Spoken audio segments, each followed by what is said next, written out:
Muito bem, estamos começando agora ao vivo o nosso programa, que é o BH Todo Dia. Muito obrigado pela sua audiência. Nosso canal Viver Brasil, marcando presença aqui. E lembrando, né, que eu gosto sempre de começar o programa desejando boa noite para quem é de boa noite, mas também bom dia para quem é de bom dia, boa tarde para quem é de boa tarde e boa madrugada para você que é curiango e curianga da madrugada. Sabe por quê? Porque a gente tem horários alternativos dentro da nossa programação. E além disso, nós estamos no YouTube. E no YouTube você nos assiste em qualquer lugar desse planeta, qualquer lugar e qualquer horário. Então, mais uma vez, obrigado pela sua audiência. E o BH Todo Dia de hoje vai falar de assuntos diversos, né? Hoje é quarta-feira, a gente fala de livro, claro, temos que falar de literatura, incentivar a leitura sempre. Mas hoje também a gente cai um pouco na realidade brasileira. E vamos falar o seguinte, como que eu consigo administrar, não é? E você consegue administrar o seu dia a dia, dentro de casa? E as pequenas empresas, como é que a gente faz para lidar no meio dessa crise econômica que estamos vivendo? E também a gente fala do mercado imobiliário. Tudo isso para você a partir de agora, com vários convidados. Mas eu vou te apresentar os convidados daqui a pouco. Sabe por quê?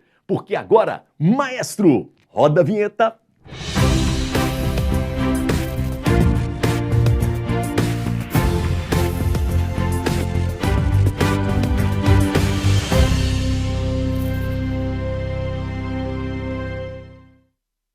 Muito bem, estamos começando o nosso BH Todo Dia aqui no canal Viver Brasil e eu já te convido para o Instagram, vai lá no meu Instagram para a gente se conhecer um pouco melhor, elias.sunshine, é isso mesmo, o sol brilha para todos e todas, então sunshine para você, tá bom? Agora, eu chamo sempre a atenção das redes sociais do nosso canal Viver Brasil e aí nós temos duas redes que eu destaco para você. Gostaria muito que você fosse no nosso Instagram, o Instagram do canal Viver Brasil. Você vai ter fotos, você vai ter imagens em movimento, bastidores dos programas, novidades. E quem é que não gosta de saber como é que se faz uma televisão, né? Um canal de TV? Então vá lá, confira. E aí você vai descobrir que sem fita crepe não tem televisão no Brasil, tá bom? E a outra rede social é o nosso Twitter. E o Twitter a gente tem que colocar uma enquete toda semana para que você interaja conosco. E a pergunta dessa semana é esta aí, ó. Você concorda com o carnaval fora de época aqui em Belo Horizonte? Sim ou não? Nós tivemos isso no Rio de Janeiro, em São Paulo. Será que ainda teremos, né, no mês de junho, no mês de julho? O que você pensa a respeito? Vá lá no Twitter, @viver_Brasil e responda essa pergunta. Vamos nos conhecer também um pouco melhor através do Twitter do nosso canal Viver Brasil. Eu gosto sempre de cumprimentar também as cidades que nos assistem, né? Desde o dia 10 de janeiro nós estamos também, além do YouTube, na NET Claro, canal 9 e canal 527 HD. E aí eu cumprimento Belo Horizonte, é claro, também a simpática e histórica Sabará. Temos também a charmosa Nova Lima, duas cidades importantes economicamente para a região metropolitana. Um beijo, um abraço para Betim e Contagem. Daí a gente pega o caminho para o Rio de Janeiro e chegamos a Juiz de Fora. Você em Juiz de Fora, valeu demais pela audiência. Também para Ipatinga, no Vale do Aço, Governador Valadares não podia ficar de fora. E também o Triângulo Mineiro, Uberaba e Uberlândia, duas cidades que são referência, né, no agronegócio, não só para Minas Gerais, mas para o Brasil inteiro. Então, todas essas cidades, um beijo, um abraço, muito obrigado pela audiência, interajam conosco. E você que está no YouTube, você pode interagir, vá lá no chat, de qualquer lugar que você estiver falando, tá bom? Você coloca o seu nome, diz o seu lugar, sua cidade e depois faz o seu comentário, a sua crítica, sugestão para a nossa programação. Então, estamos no ar desde o dia 10 de janeiro desse ano, na NET Claro TV, e a gente gostaria muito da sua opinião.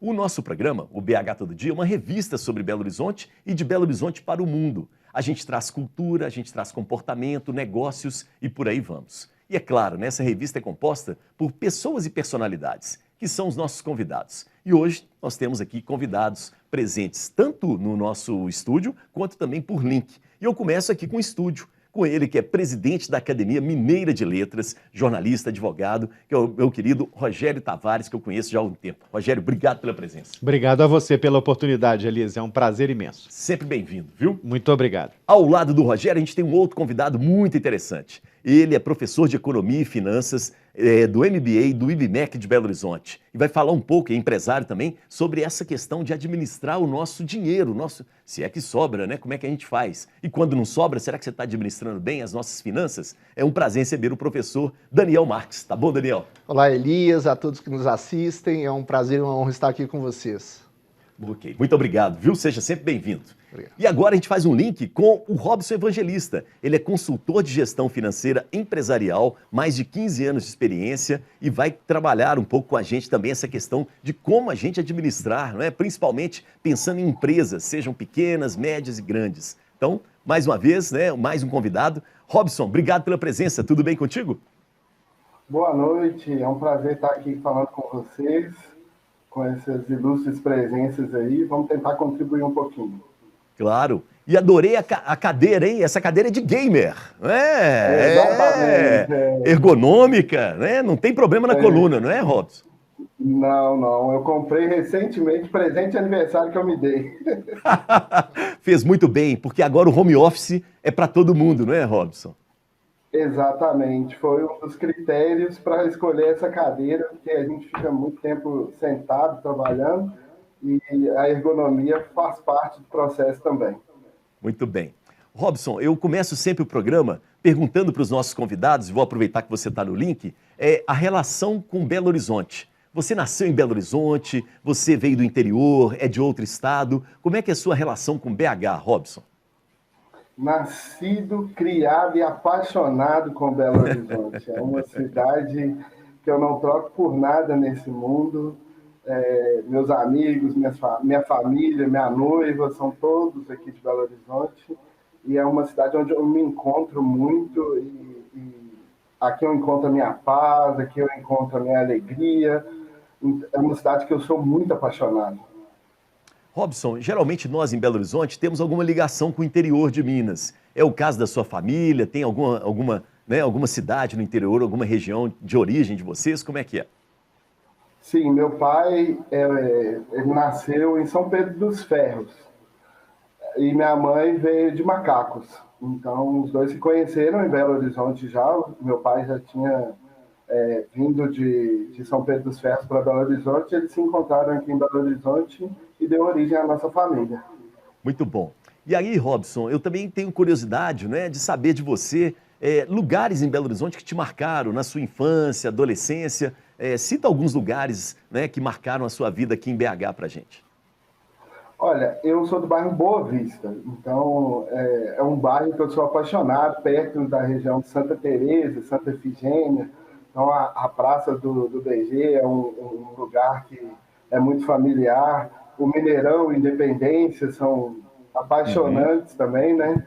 E tem a questão lá na Gameleira, da vista de lá, que é maravilhosa, né? Que a gente sempre visita. A Pampulha também é um lugar sensacional para caminhadas, para atividades com a família, né? É uma delícia também. Muito bom. Gostei porque você foi da região leste para a região oeste, né? Cortou a cidade. Verdade. Assim. Muito bom. É a paixão por Belo Horizonte. Legal. E essa paixão, quando você sai de Belo Horizonte, o que você sente falta de BH? O que dá saudade, Robson? Eu acho que as pessoas, a tranquilidade que a cidade oferece, e essa coisa de se sentir em casa é muito diferente, né? Quando eu estou em Belo Horizonte, tudo parece um pouco mais normal, um pouco mais fluido. Então, é onde que eu me sinto realmente em casa. Boa. Legal. Agora, Robson, preciso da sua ajuda. O Rogério Tavares está aqui, um dos nossos convidados. Ele é jornalista, advogado, presidente da Academia Mineira de Letras. Olhando para ele assim, à distância, né, usando a sua sensibilidade, você me diria que o Rogério é de Belo Horizonte, ou ele é do interior, ou ele é um forasteiro de Minas? O que você acha, Robson? Nossa, é uma pegadinha essa, hein? Não, é para chutar mesmo. Eu acho que ele é do interior de Minas. Interior de Minas. Então vamos lá. Rogério Tavares, e aí, o Robson acertou ou errou? Eu nasci em Belo Horizonte. Opa. Em 71, em abril de 71. No dia 24 de abril de 71. Opa, então você fez aniversário 3 agora? dias atrás eu fiz 51 anos. Parabéns, Rogério. Obrigado, Muito Elias. bom. Mas a família do meu pai é do Alto Paranaíba e a família da minha mãe é da Zona da Mata. Os dois vieram para Belo Horizonte, enfim, depois de longos percursos, né? Sim. Se encontraram aqui e formaram a própria família aqui na capital. Mas eu nasci em Belo Horizonte já. Isso. Enfim, e aqui estou até hoje com muita alegria, com muito entusiasmo, não é? Uma cidade muito marcante, muito bonita. O que marca Belo Horizonte para você? Olha, eu gosto muito de alguns lugares especialmente. Eu Vamos gosto lá. muito, primeiro, da Praça da Liberdade. Eu gosto da Praça da Liberdade, que é dos primeiros anos da capital mineira, né? Ela foi fundada em 1897 E do seu plano já fazia parte, a cidade já foi fundada nessa época, do seu Isso. plano fazia parte a Praça da Liberdade, com o Palácio do Governo, os prédios das secretarias, mas tem um que me atrai especialmente, que foi construído depois, que é o prédio da Biblioteca Pública Estadual. Maravilhoso. Porque hein? ali É. a minha mãe me levava, a mim e ao meu irmão Rodrigo, que você Que conhece isso. bem, me levava nas férias escolares. Por quê? Porque a Biblioteca Pública Estadual, naquela época, nos anos 70, até meados dos anos 80, oferecia muitas atividades culturais para as Perfeito. crianças de Belo Horizonte, para os Oficinas, adolescentes né? de Belo Horizonte, oficinas de teatro, de artesanato, de cinema, É isso enfim. mesmo. Eu Muito tive legal. lá o privilégio de ter, por exemplo, aulas com o grande professor de teatro, Elvésio Ferreira, um dos maiores nomes do teatro de Minas, gratuitamente, no mês das férias, em julho, em plena Praça da Liberdade, no prédio da Biblioteca Pública. Né? Ok, muito Não é bom. preciso dizer que eu adoro o livro, então eu acho que o prédio da Biblioteca Pública é um símbolo, né, Isso. do meu amor por Belo Horizonte. Legal. Algum outro lugar aí, um pouco mais na juventude? Como é que foi? Eu adoro o Minas Tênis Clube, eu nasci e fui para o Minas na primeira semana ou na segunda semana, lá estou como sócio até hoje, e acho que é uma entidade, é uma instituição, é privada, né? Mas Sim. que sabe atender bem o seu público, não é? Ela agora inaugurou 2 salas de cinema, Fantástico. inaugurou uma biblioteca maravilhosa, Isso. né? De novo a livro. biblioteca, né? Tem um diretor cultural que é muito competente, o André Rubião.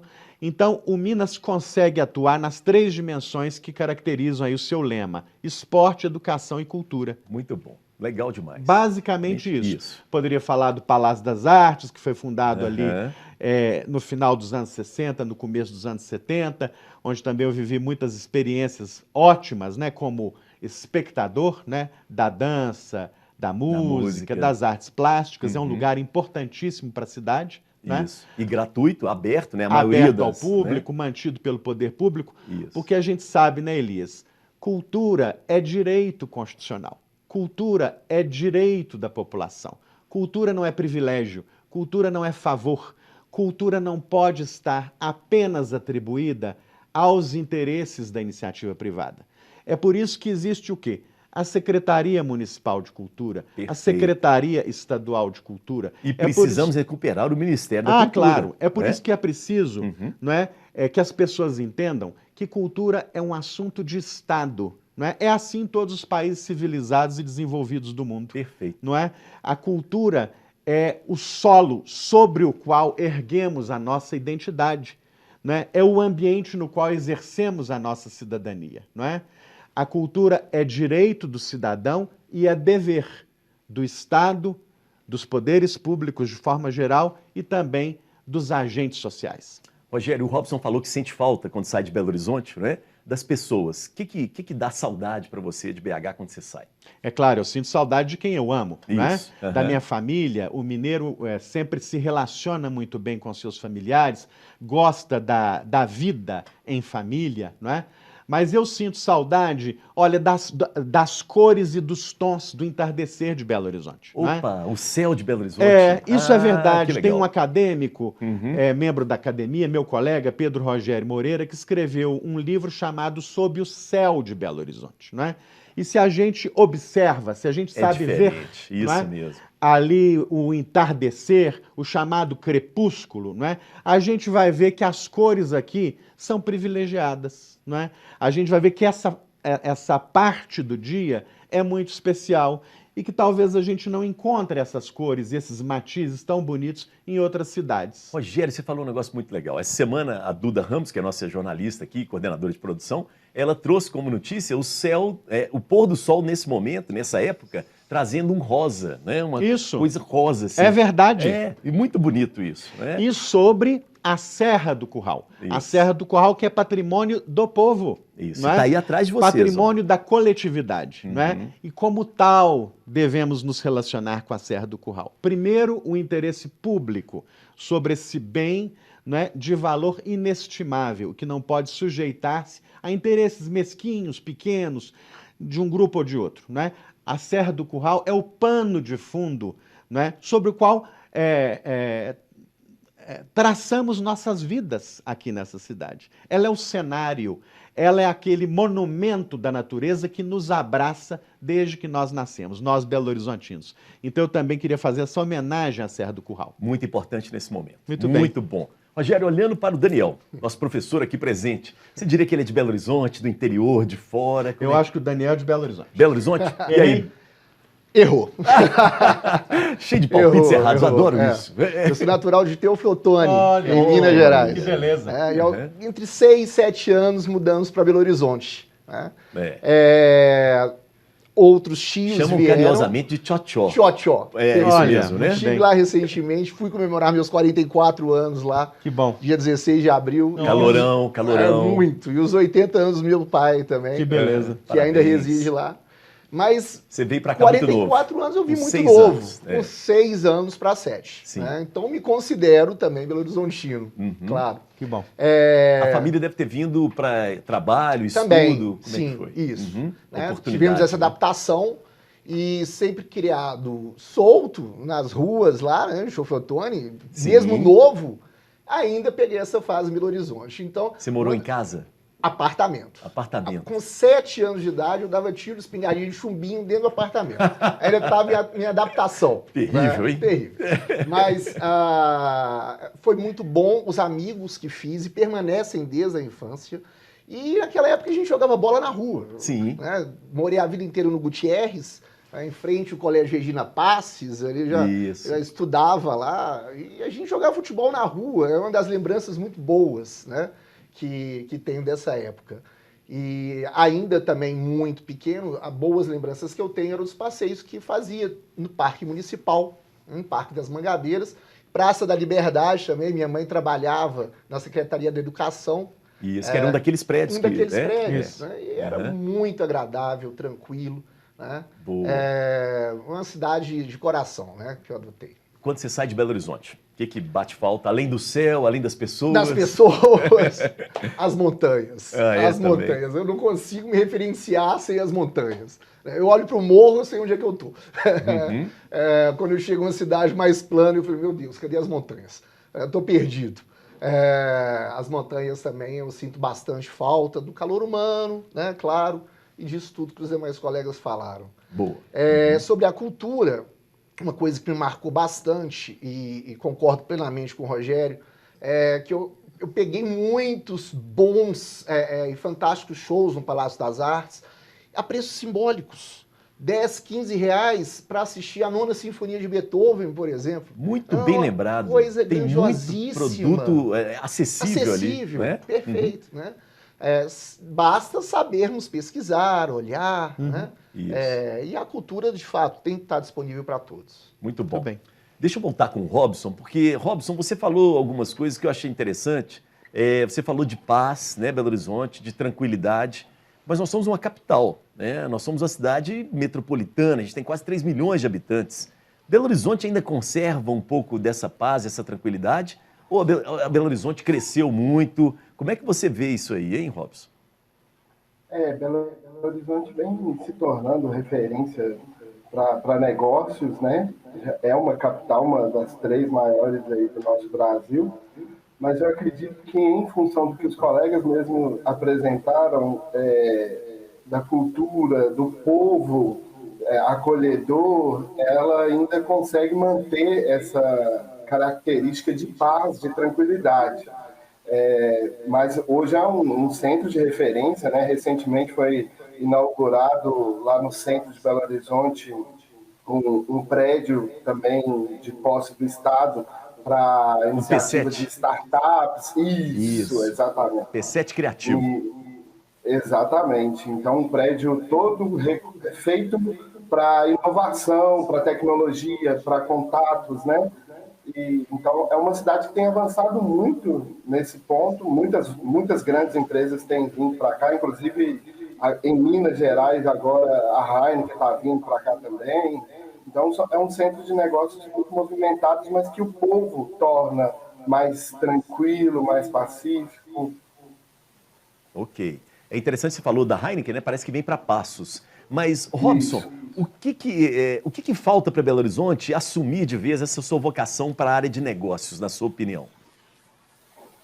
Olha, eu acho que ela já vem assumindo esse papel. Eu acho que as pessoas têm descoberto o empreendedorismo como uma característica muito forte e os investimentos dos grandes empresários, as próprias empresas que estão enxergando Belo Horizonte essas possibilidades, e é claro, a facilidade do governo, da prefeitura, em facilitar o acesso dessas empresas com benefícios, e mostrando para o mundo e para o Brasil a cultura do Belo Horizontino, os profissionais que aqui estão, e eu acho que é uma tendência de crescer, principalmente com essa coisa do empreendedorismo fervente aqui, né, fervilhante.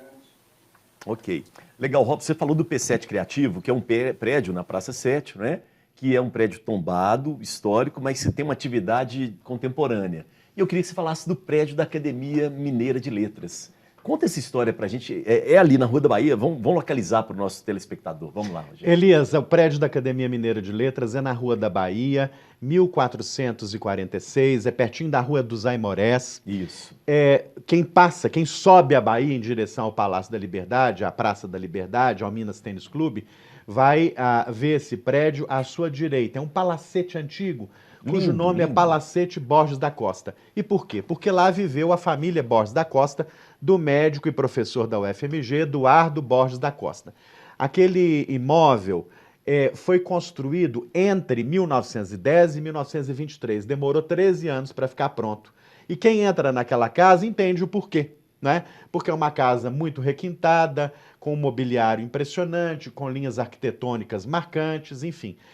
E ali foi residência da família, foi consultório do Dr. Eduardo Borges da Costa e ambulatório. No subsolo era ambulatório. Ele atendia as pessoas? Ele atendia as pessoas naquele complexo. Residência, consultório, ambulatório. Porque imagina você, Elias, um médico em Belo Horizonte em 1919, não é? Uhum.